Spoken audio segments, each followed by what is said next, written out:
The first sound was the gavel. Not loud, just sharp enough to cut the room in half. "Sit down, little girl." The words didn't echo, but they landed. Heavy. Final. Every head in the Savannah courtroom turned toward the same place, toward the young black woman standing beside the defense table, her hand still resting on her father's arm. Elena Vance didn't sit. She stood there 18 years old, spine straight, holding a red folder against her chest, like it was the only solid thing left in the room. Her father, Cassius Vance, was in shackles. The metal bit into his wrists every time he shifted, and he shifted now, not because he was afraid, but because he didn't want his daughter to speak. "Lenny," he murmured, barely moving his lips. "Please." Judge Sterling Holloway leaned forward in his chair. He didn't raise his voice. He didn't have to. Men like him never did. "This court does not recognize commentary from the gallery," he said. "Especially not from children." A few people laughed. Not loudly, just enough. The air was thick with humidity and history. The courtroom smelled like old wood and furniture polish, like something preserved too long. Portraits of former judges, white men in dark frames, stared down from the walls, their eyes following Elena as if they already knew how this would end. Cassius Vance stood accused of aggravated battery. The alleged victim sat 3 rows back in a tailored suit, legs crossed, expensive watch, catching the light. Preston Miller, site foreman. The kind of man who shook hands hard and smiled wider when cameras were around. Cassius hadn't thrown the first punch. Everyone in that room knew it. But knowing and proving were two different things. Elena Vance Holloway said, reading from the file as if the name itself irritated him, "You are not a lawyer. You are not a party to this case. Sit down before you embarrass yourself further." The word embarrassed lingered. It wasn't meant for her. It was meant for the room, for the reminder of who belonged and who didn't. Elena felt her pulse in her ears. She could hear it louder than the ceiling fan turning lazily overhead. She could hear it louder than the whispers, louder than the click of a reporter's pen somewhere behind her. She looked at her father.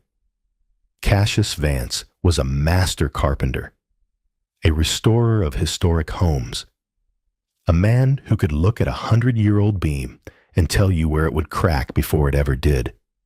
He'd taught her that, taught her how to read the grain, how to see stress before failure, how damage always followed patterns. Right now, he was telling her with his eyes to stop, to let it go, to survive this the way he always had, quietly. But Elena had already seen the pattern. "Your Honor," she said. The judge's jaw tightened. "I warned you." She didn't raise her voice. She didn't plead. She didn't cry. She did the one thing the room didn't expect. She opened the red folder. Paper slid softly, the sound barely audible, but it drew more attention than shouting ever could. Inside weren't drawings, not school notes, not a project. Numbers, dates, case names. Judge Holloway frowned, irritated, dismissive. "Is that some kind of protest?" "No, sir," Elena said. "It's a record." That got him to lean back.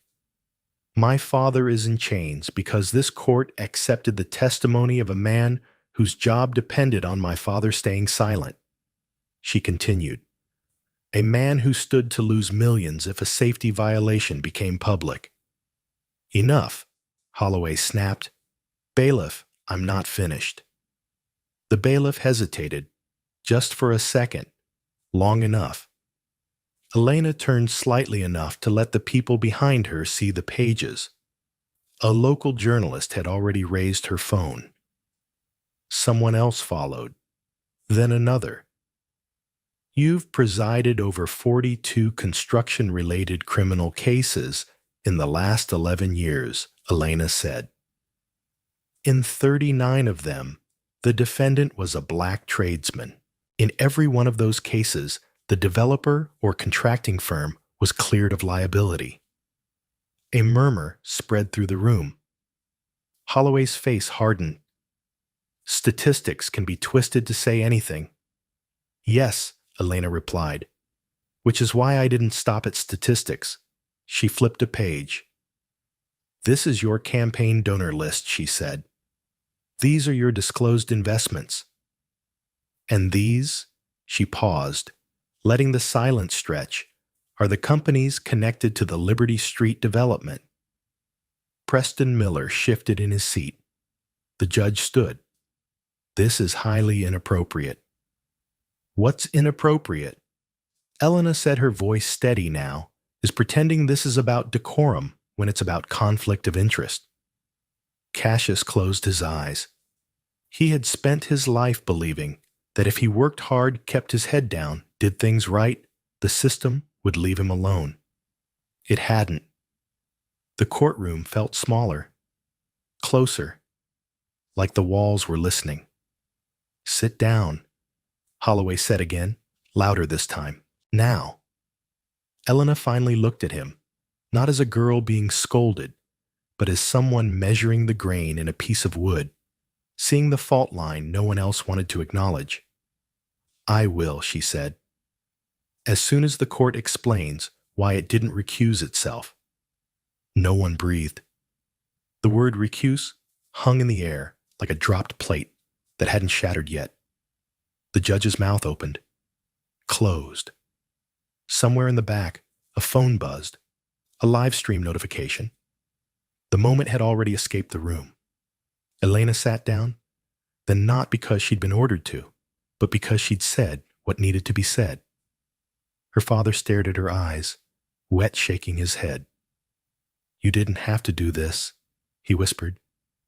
She leaned close, her forehead nearly touching his. Yes, she said softly. I did. The gavel came down again harder this time. But the sound didn't mean what it used to. Not anymore. Cassius Vance taught his daughter that wood never lied.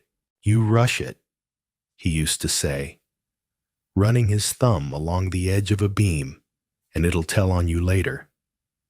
Their house in the Starland district sat on a quiet street where live oaks arched overhead like cathedral ceilings.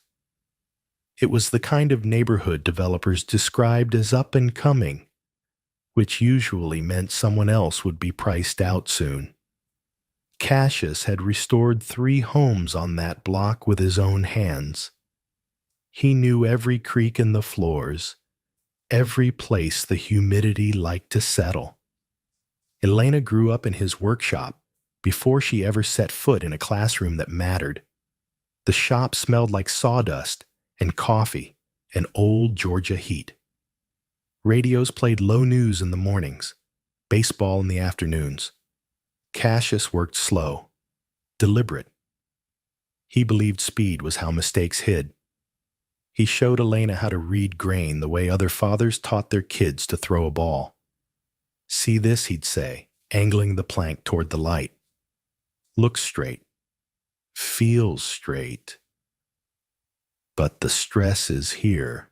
He'd tap twice, right where the wood tightened. That's where it'll split if someone tries to save time. Elena learned early that craftsmanship was a moral choice. You could build something that lasted, or you could make it look good long enough to get paid. The job near Forsyth Park was supposed to be Cassius's final big contract before slowing down. A luxury hotel restoration, historic facade, modern interior. The kind of project that made city officials smile and investors salivate. Cassius had hesitated when the site foreman, Preston Miller, pushed the timeline hard during the walkthrough. City wants it done by spring, Miller had said, flashing a confident grin. We're not here to overthink it. Cassius had nodded quiet as always, but he listened. It didn't take long to find the problem. A load-bearing beam in the east wing had been partially removed years ago during a sloppy renovation. The temporary supports were never replaced. Someone had boxed it in, hidden it behind drywall and paint. Cassius stood there a long time staring at it, feeling the weight above his head, hearing his own words echo back at him. "It'll tell on you later." He took photos, measured twice. Then he went to Miller. "This section needs to be redone," Cassius said. "You open this place with it like this, somebody's going to get hurt." Miller didn't look at the beam. He looked at Cassius. "You sure you're reading that right?" he asked. "We've got engineers." "I'm sure," Cassius said. Miller's smile thinned. "You know what delays cost, right?" Cassius did. He also knew what funerals cost. The next day, the cameras in that wing malfunctioned. The following day, Cassius was called into Miller's office. Words were exchanged, voices raised, hands shoved. When security arrived, Miller had a cut on his cheek. Cassius had blood on his knuckles from blocking a punch. The report wrote itself. Aggravated battery, zero tolerance policy, immediate termination. Men Cassius had worked beside for months wouldn't meet his eyes. One muttered an apology under his breath. Another shook his head like there was nothing to be done. At home, Elena listened while her father explained what happened. He skipped details. He always did. Focused on facts, not feelings. "I shouldn't have gone to his office alone," he said.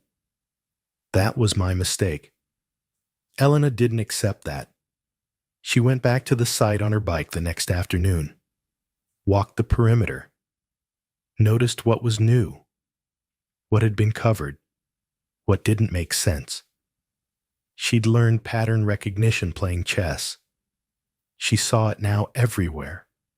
The way corners were cut where no one was looking. The way Miller spoke differently when inspectors were around. The way timelines were treated like excuses instead of constraints. At dinner that night, Elena asked, "Why didn't you report it sooner?" Cassius set his fork down, took a long breath. "Because I've reported before," he said, "and it cost me work, friends, peace." Elena waited. "The system doesn't reward men like me for being right," he continued. "It rewards us for being quiet." That was the night Elena decided silence was the real hazard. She started pulling permits, reading inspection reports, learning the language of liability and loopholes. She learned which phrases meant accountability and which ones meant delay. She noticed how often responsibility moved upward and consequences moved down. Cassius watched her from the doorway of the workshop. Late one night, papers spread across the workbench where wood used to be. Her face was lit by a single bulb jaw, set in the same way his got when something mattered. "You don't have to fix this," he said gently. "It's not your fight." She didn't look up. "It is, if I let it be." He wanted to argue, wanted to protect her from the weight he'd carried his whole life. But he saw something else too. Clarity, purpose. The incident didn't just threaten his freedom. It threatened the story he'd told his daughter about how the world worked. Cassius had believed integrity was enough, that doing good work quietly would keep you safe. Standing in that courtroom weeks later shackled, he understood the flaw in that belief. Integrity without leverage was just vulnerability. Elena understood that now too. But instead of shrinking from it, she leaned in. She treated the situation the way her father treated wood, patiently, methodically refusing shortcuts. She wasn't trying to be loud. She was trying to be precise. And somewhere between the grain lines of old beams and new lies, she found the truth everyone else had tried to bury. Elena chose the Bull Street Library because no one looked for answers there anymore. The building sat back from the road, brick darkened by time, its wide steps worn smooth by generations who had once believed knowledge could still change outcomes. Inside, the air was cooler than the Georgia streets and smelled faintly of paper dust and lemon oil. The kind of place people went to disappear quietly. Students avoiding noise, retirees reading newspapers, ghosts of arguments long since settled. Elena came every morning after court. She took the same table on the second floor near a window that looked out toward the tops of live oaks. She laid out her materials the way her father laid out tools, neat, intentional, nothing wasted. Legal pads, a borrowed laptop, copies of old rulings printed so many times the ink was fading. The red folder sat beside her, growing thicker by the day. At first, she told herself she was just looking for precedent, something narrow, something clean, a way to challenge procedure without drawing attention. But the deeper she went, the harder it became to ignore what she was seeing. Case after case. Different defendants. Different charges. Same judge. She charted them on yellow paper dates, outcomes, sentencing lengths. Patterns emerged the way wood grain always did once you knew how to look. Certain types of cases moved fast. Certain objections were overruled without discussion. Motions for recusal denied with identical language as if copied and pasted from memory. Elena paused more than once, pen hovering above the page. She asked herself the question she didn't want to answer. What if this isn't corruption? What if this is just how the system works? That thought scared her more than anything she'd found so far. She pulled campaign finance disclosures next. Public records. Boring, most people would say. Lists of numbers and names that rarely meant anything to anyone who didn't need them to. Elena needed them to. She cross-referenced donors with development firms, developers with shell companies with limited partnerships. It took hours, sometimes days. Sometimes she'd think she'd found something only to realize it was a coincidence. She crossed those out, refused to keep anything she couldn't defend under pressure. Her father had taught her that weak joints ruined strong work. Late one afternoon, she found the name again. Not in a case file, not in a donor list, in an investment disclosure attached to a judge's annual financial statement. She stared at it, heart beating harder than it had any right to. The development company's holding partner, minority stake, quiet, legal, connected directly to the Liberty Street project, connected to Preston Miller's job.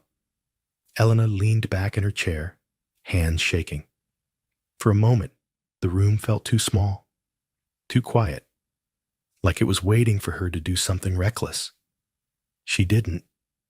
She closed the laptop and went home. That night, she told her father what she'd found. Not all of it, just enough. Cassius listened, without interrupting, his hands-folded face unreadable. When she finished, he shook his head slowly. "You can't take this into court," he said. "They'll bury you." "I know," she replied. "Then why keep digging?" Elena met his eyes. "Because now I know where not to stop." The next week, she went back to the library and started asking questions. Quiet ones.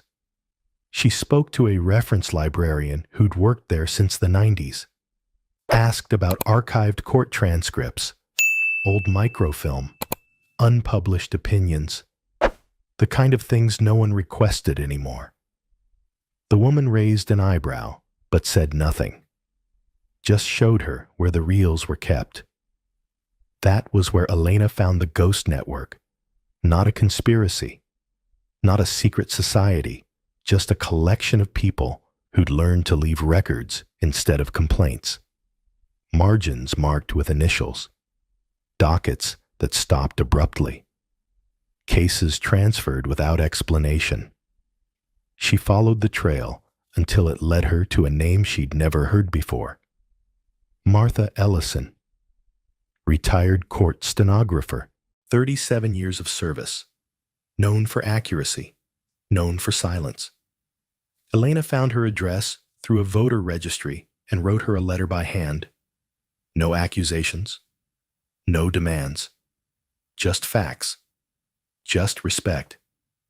3 days later, the phone rang. "You shouldn't be calling me," the woman said without introduction. "I didn't," Elena replied. "I wrote." There was a pause. "Come by tomorrow," Martha said. "Bring nothing."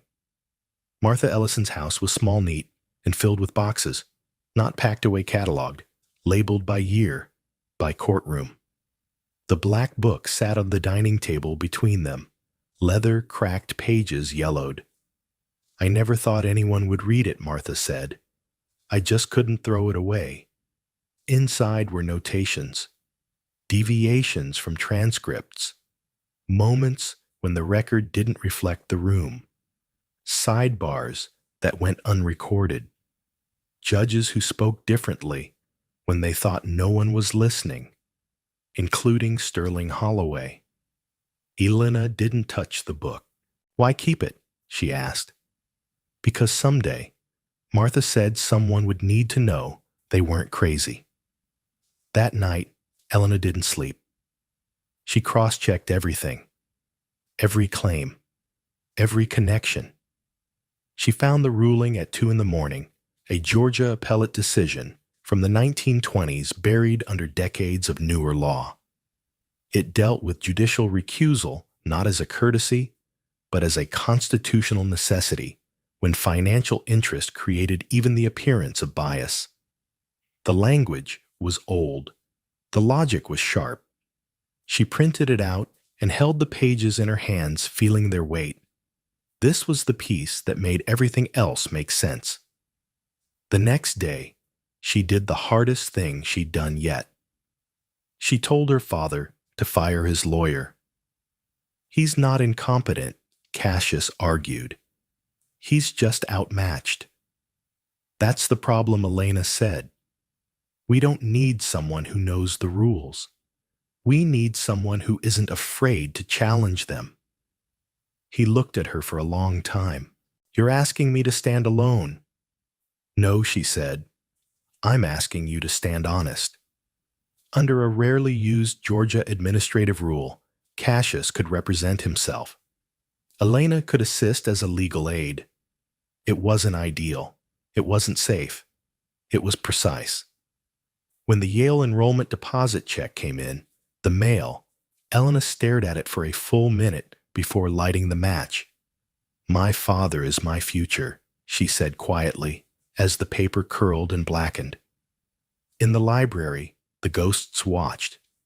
And for the first time in a long time, they weren't alone. The first night Elena took the drone out, the city felt like it was holding its breath. Savannah after midnight didn't look like the postcards. The squares were still beautiful, but the beauty had an edge to it. Street lamps casting long shadows through Spanish moss, empty sidewalks that made every footstep sound louder than it should. Somewhere in the distance, a freight train groaned like it was dragging history behind it. Elena sat in the passenger seat of her mother's car, with the drone case on her lap, fingers pressed to the latches like she could keep her nerves from spilling out. Sarah Vance drove with both hands on the wheel, steady and quiet. She didn't ask Elena if she was sure. She'd stopped asking that the day Cassius was taken away. "You remember what I said," Sarah murmured as they turned onto a darker street. "We don't do anything that can't be explained in daylight."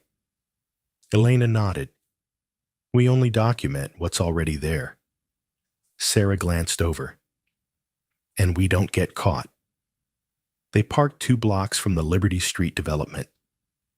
The project was wrapped in temporary fencing banners, flapping against the metal, like flags nobody believed in. During the day, it was all noise and dust. At night, it was a silhouette steel framing and scaffolding standing against the sky like a half-built promise. Elena's father had said the building wasn't safe. He'd said it like a fact, not an opinion, and then he'd ended up in cuffs, while the men in hard hats went back to work. Elena pulled on a dark hoodie. Sarah took a small flashlight, but kept it off. They walked along the sidewalk, passing closed storefronts and quiet porches, until the construction fence came into view. A security camera hung near the gate, pointed at the street, its red light blinking calmly as if it was watching the wrong things on purpose. Elena crouched near a patch of shrubs, opened the drone case, and lifted the machine out with both hands. Her engineering club had taught her flight basics, battery management, wind compensation, GPS calibration. But the club had never taught her what it felt like to fly something for a reason that could change a person's life. Sarah knelt beside her. "In and out," she whispered. "No hero stuff." Elena powered the drone on. The soft mechanical chirp sounded too loud in the quiet. She held her breath as the blades began to spin. The drone rose slowly, like it was reluctant to leave the ground. Elena guided it up above the fence line, keeping it low at first, then climbing once she cleared the nearest scaffolding. On the screen, the site came into view: unfinished floors, exposed beams, stacks of material covered with tarps. The wind picked up slightly, and the drone wobbled. Elena steadied it, jaw-tight, eyes locked on the feed. "See that?" she whispered, pointing at the screen. Sarah leaned closer. A support column on the east side looked wrong, not just unfinished, compromised. The bracing was uneven, one side bowed slightly, like it had been forced into place. Elena guided the drone closer, zooming in until the image sharpened. There it was. A cut where there shouldn't have been one. A beam shaved down to make room for ductwork. A load-bearing member treated like disposable wood. Elena's throat tightened. She recorded panning, slowly capturing the beam, the surrounding structure, the makeshift supports that looked like they'd been added in a hurry. She remembered her father's hands tracing grain, his voice calm in the workshop. "It'll tell on you later?" Behind them, footsteps crunched on gravel. Sarah grabbed Elena's shoulder hard. "Down," she hissed. Elena lowered her head as a flashlight beam swept across the fence from the street side. A security guard, a passerby. The light moved, paused, moved again. Elena forced herself to keep breathing, thumb steady on the control.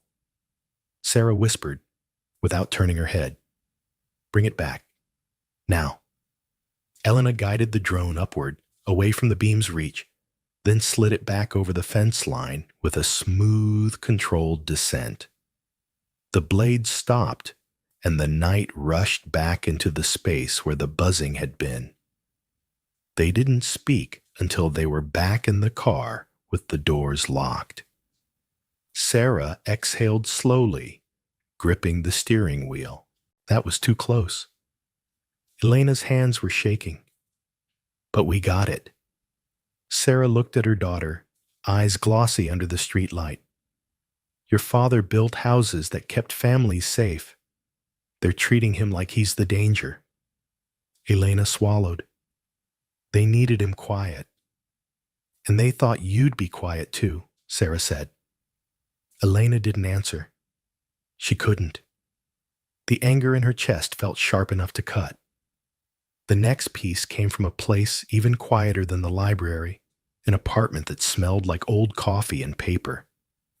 Martha Ellison, the retired stenographer, met Elena at the door with the same expression she'd worn before, cautious, tired, determined.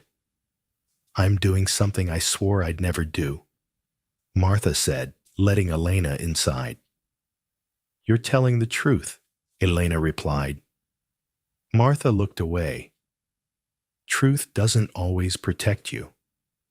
On a small table in the living room, Martha had laid out documents, copies of transcripts, docket notes, handwritten dates. She didn't talk like someone trying to impress. She talked like someone who had carried something too long. Holloway has patterns, Martha said, tapping a page with a knuckle. He speeds cases up when he wants them done. He slows them down when he wants people to run out of money. He talks about order like it's a virtue, but it's leverage. And he has friends, people who make problems disappear. Elena's stomach tightened. Why didn't anyone stop him? Martha gave a quiet laugh that held no humor. Because he's a dynasty. Because he knows who owes who. Because every time someone spoke up, something happened. Promotions lost jobs, reassigned reputations questioned. She looked Elena in the eyes. And because fear is cheap, it spreads fast. Elena stared at the documents, feeling the weight of what she was stepping into. She was 18. She wasn't supposed to be doing this. She was supposed to be deciding what dorm to live in and what classes to take and what kind of future to build. Instead, she was trying to keep her father from being crushed. What do I do with this? Elena asked. Martha hesitated. Then she reached into a folder and pulled out a single sheet, edges worn. You do what lawyers stop doing, Martha said. You read. The ruling Elena found afterward didn't come from a sleek modern database. It came from a dusty archive, an appellate decision from the 1920s. The language was old enough to feel distant, but the principle was clear enough to sting. A judge could not sit in judgment over a matter where he had a financial interest, direct or indirect, or where his impartiality could reasonably be questioned. It wasn't about proving he was guilty. It was about proving the court could not be trusted to be fair. Elena read the words again and again, letting them settle into her bones. This was her golden precedent. She printed it out and carried it home like it was something fragile. Sarah watched her place it on the kitchen table, watched her daughter stare at it as if it might disappear. Elena, Sarah said softly, You know what happens when you pull on a thread like this. Elena nodded. I know. And you're still doing it. Elena's voice was quiet. Because if we don't, they'll do it again. To someone else's father. Sarah reached across the table and covered Elena's hand with hers. Then we do it carefully. Elena looked down at the precedent, then at the drone footage saved on her laptop, then at her mother's hand on hers. She felt fear, yes. But underneath it, she felt something steadier. A line she refused to step back from. She wasn't chasing revenge. She was building a case the way her father built a house, measured, reinforced, designed to hold under pressure. And for the first time, Elena understood exactly what her father had meant about grain. The truth had a direction, And if you tried to force it the other way, it didn't bend. It broke.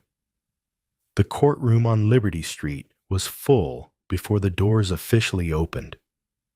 People stood along the walls, sat on the floor, leaned in doorways. A local journalist adjusted her phone on a small tripod near the back lens, angled just enough to capture the bench without being obvious. No one spoke above a whisper. Everyone sensed it. Something was different today. Cassius Vance walked in without shackles. The charges hadn't been dropped yet, but the court had ordered him unrestrained for the hearing. It was a small concession, almost invisible to most people. To Cassius, it felt like oxygen. Elena walked beside him carrying the red folder. It no longer looked heavy in her hands. It looked finished. Judge Sterling Holloway entered last. His robe hung perfectly. His expression was controlled professional, but there was a tightness around his eyes that hadn't been there before. He glanced once, just once, toward the gallery where more phones than usual were raised. "Call your witness," he said. Preston Miller took the stand with the confidence of a man who had never been meaningfully questioned. He swore in, quickly sat back, crossed his legs. His attorney smiled, as if the outcome were already written. Cassius stood on his own behalf. Pro se. Alone, except for Elena, seated just behind him. Pen ready, eyes sharp. Mr. Miller Cassius said calmly, "You testified previously that the structural beam in the east wing was altered before my arrival on site. Is that correct?" Miller nodded. "That's right. And you stated you had no knowledge of any safety violations, correct?" Cassius took a breath. No further questions. A ripple moved through the room. People shifted. The prosecutor blinked, confused. Judge Holloway leaned forward. "Is that all?" "Yes, Your Honor," Cassius replied. Elena stood.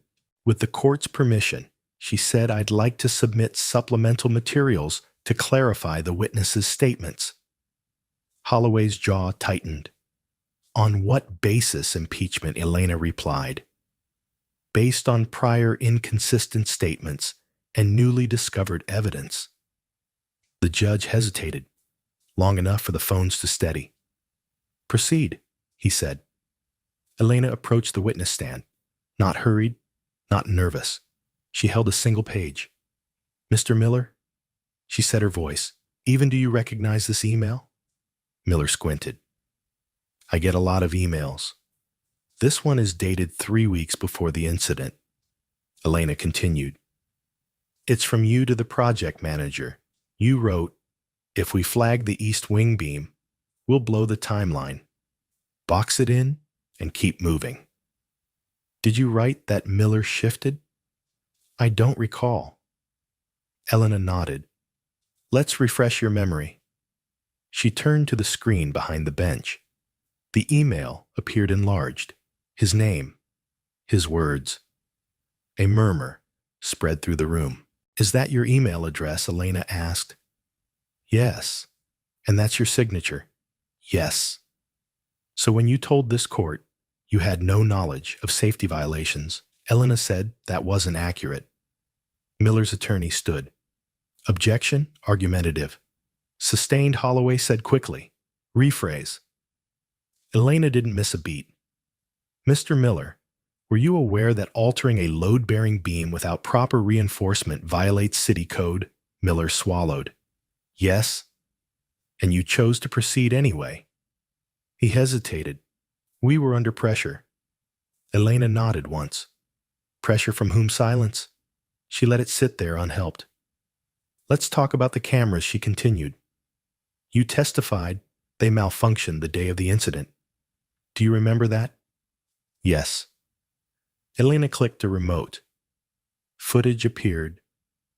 Drone footage. Clear. Steady.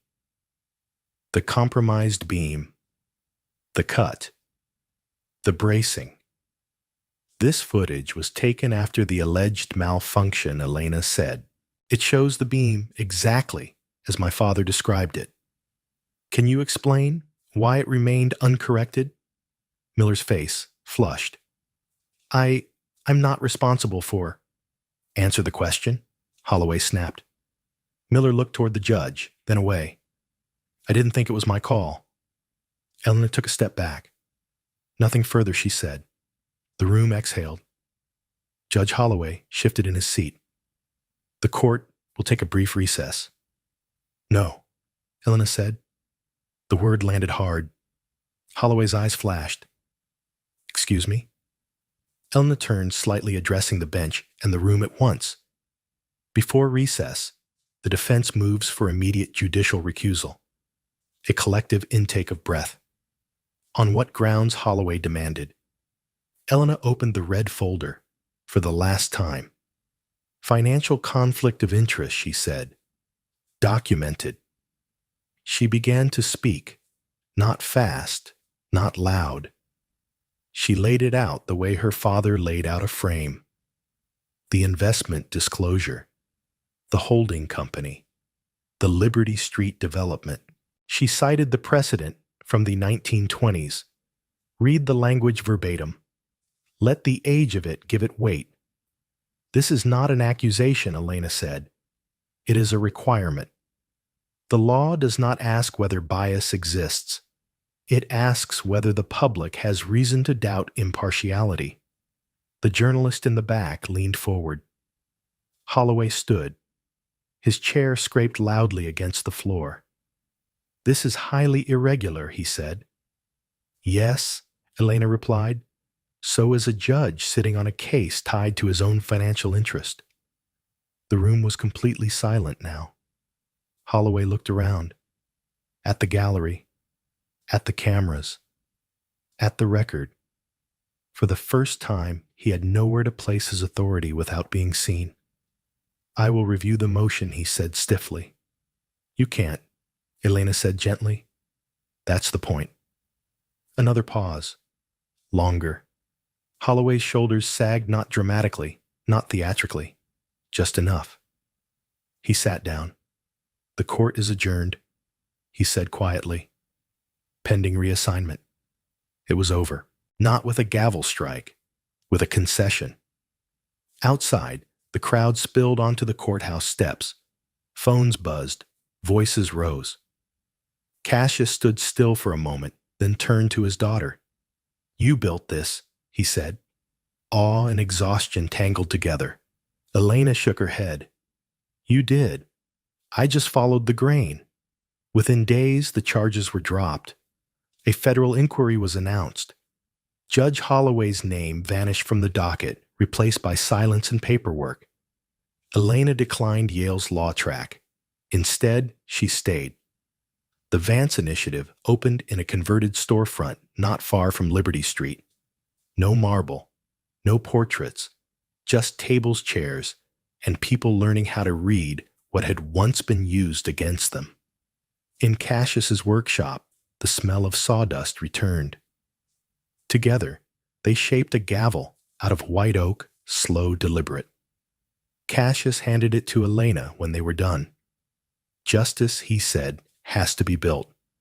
She held it, feeling the weight. Quiet power. Measured. Unavoidable.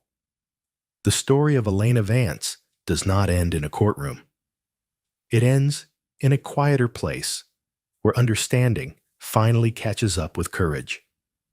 What began as a moment of public humiliation became something far larger than a single case.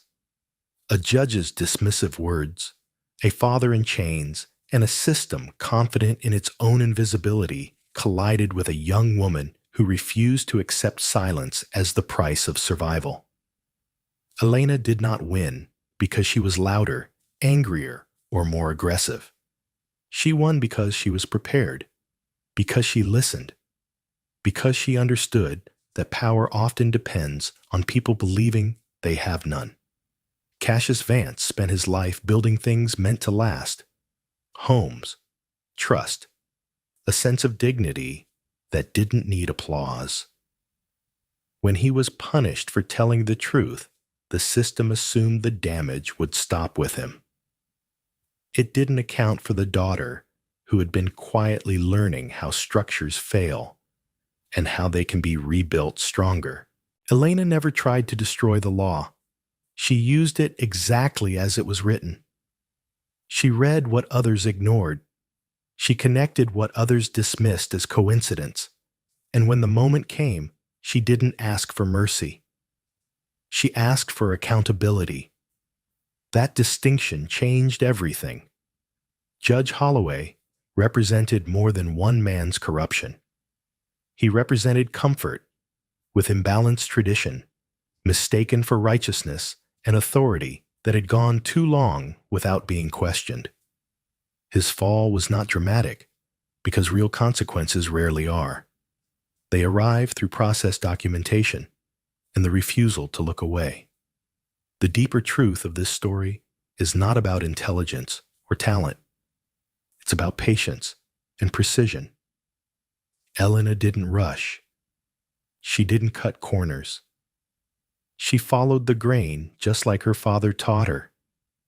And in doing so, she proved something essential: systems don't change because people complain about them. They change when someone understands them well enough to demand better. The lesson for all of us is clear. You don't need to hold a title to hold power. You don't need permission to ask the right questions. And you don't need to be fearless. You just need to decide what matters more than fear. In today's world, many people feel overwhelmed by institutions that seem too large to challenge courts, corporations, governments, even social norms. This story reminds us that change rarely starts with revolution. It starts with preparation, with learning your rights, with paying attention, with choosing integrity, even when it costs you comfort.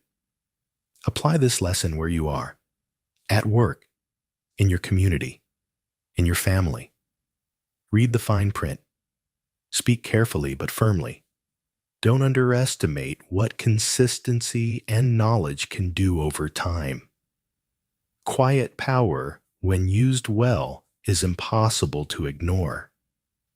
If this story moved you, challenged you, or reminded you of your own strength, support the channel by subscribing. It's the best way to help us continue sharing stories that matter, stories about dignity, justice, and the courage to stand up without shouting. Your support keeps these stories alive. And the next one might be exactly the reminder someone needs.